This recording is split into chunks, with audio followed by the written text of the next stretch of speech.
It was a time of civil war.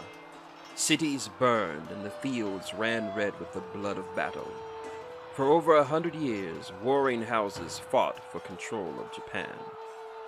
That's when the sword of heaven came, streaking through the sky on a trail of purple flame. It was like nothing the warriors or wise men had ever seen before. Crashing into the sacred mountain, it erupted in fire and death. This was no ordinary meteor, the black rock that glowed with the power of the gods, the Dark Stone. At first, the great houses saw this as a gift that could change their fortunes in war. They collected and forged the Dark Stone into weapons and armor for their most trusted of samurai. But then the demons came. The meteor's explosion had ripped portals to other worlds, from which all manner of creatures emerged. Demons of lore swept through the villages, temples, and fortress strongholds surrounding the mountain, killing all in their path. The skies grew black as swarms of demonic nightmares descended from the heavens to terrorize the countryside. Within days, several of the most powerful houses fell to the darkness, only to have their armies of samurai rise back up from the dead, a ghastly horde of dishonored warriors. Dragons returned to the earth, bursting forth from beneath the sacred mountain where they had slumbered for over 1,000 years.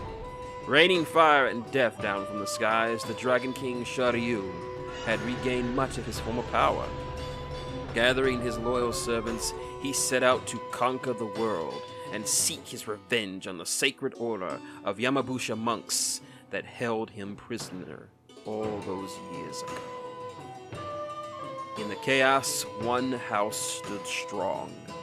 They had been the first to realize the potential of the Dark Stone, and their daimyo warlord had grown mutated and corrupt with power, ordering every soldier in his army to be touched by the magic of the rock. This gave them unnatural strength, but it also began to change them, twisting their limbs into writhing tentacles and making them monstrous soldiers, the takobake. Their weapons and abilities enhanced by the power of the Dark Stone, the armies of the takobake were nearly unstoppable on the field of battle. All those who opposed them in open war were driven before the might of this tainted house. With his newfound power and madness, the takobake daimyo declared himself the fallen shogun, master of war, and ruler of all Japan. A dark shadow has fallen across the land, but there are still brave warriors ready to stand against the darkness, to challenge the dragon and the armies of the fallen shogun, and to enter the gates of the Forbidden Fortress. Takeo was the eldest son of one of the most prestigious clans in all of Japan. His family had produced some of the greatest samurai that the country would ever know. His family would be the first to face off against the dark hordes of the fallen shogun. Unfortunately, they would also be among the first to fall. He witnessed his house's retainers slaughtered by the takobake soldiers and left to die in the fields.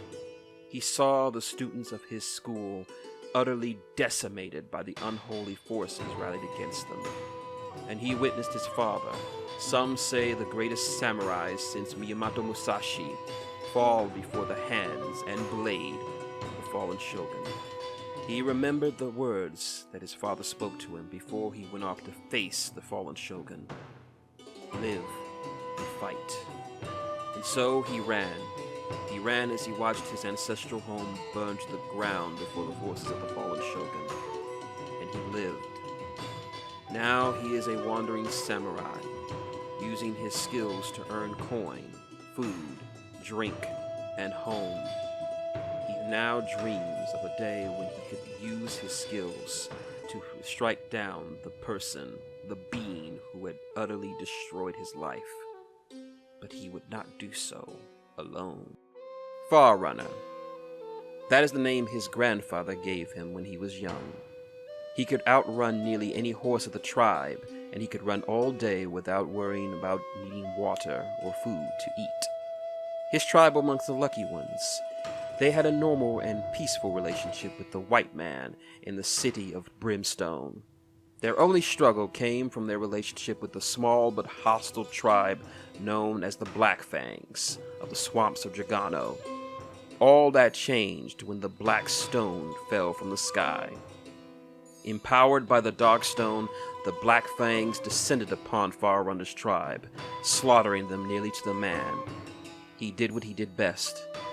He ran, but not out of cowardice, for he knew by himself he would stand no chance against the new, stronger, and more homicidal Black Fangs.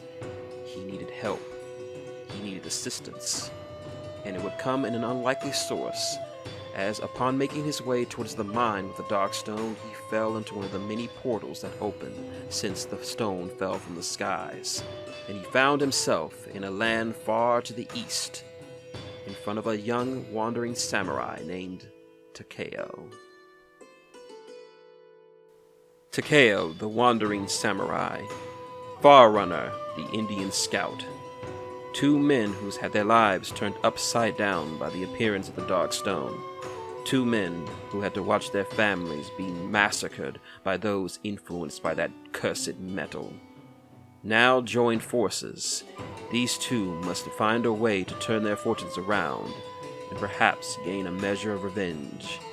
They do this as they prepare to enter the Forbidden Fortress and see what fate has in store for them. For these are the adventures of Takeo and Farrunner.